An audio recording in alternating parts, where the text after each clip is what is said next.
یو گایز آقا خیلی خوش اومدید به ویدیو دیگه. امروز اومدیم با چه ویدیویی؟ یه مکان مخفی و ترسناک توی GTA V که حالا الان بهتون نشون میدم کجاست. خیلی کوتاه هم میتونم برن. بکوبید لایک و که بریم. خب آقا اولین کاری که میکنید چیه؟ وارد GTA تون میشید و میای اینجا از مپ که بهتون میگم. دقیقاً همینجا. اینجا که مارک میکنم براتون، از دور نشون بدم مپو. راه خونه رو که میای بالا اینجا، چه اینجا که مارک کردم دیگه خودتون میبینید دیگه. اینجا که مارک کردم میاید میبینید اینجا یه در هست. اونو بریم یه ذره عقب.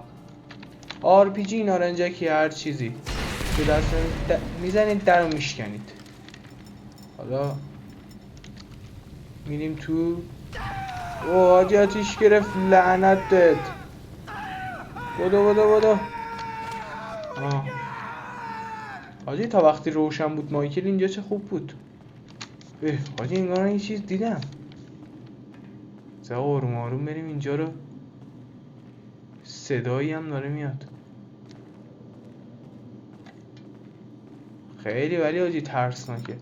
اینجا رو با RPG روشن کنیم تهشو. اوه حاجی اون انگار اونو شما آدم نمیبینید.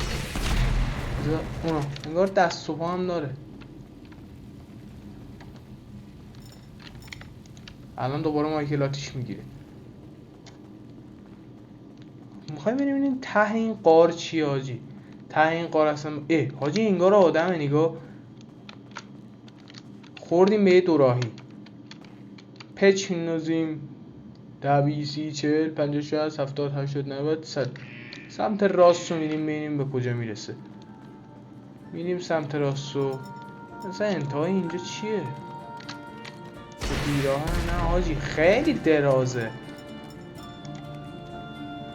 بذار بریم تا تاش. ما میتونیم.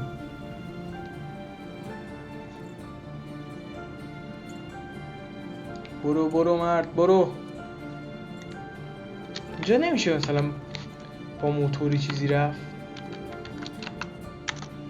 نه حاجی رمز اینجا جواب نی. هیچی نمیبینم الان. تکلیف چیه؟ اینجا دیواره؟ حاجی دیوار بود.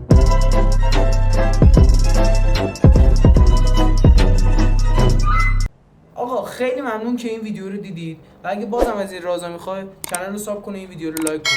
خدا نگهدار.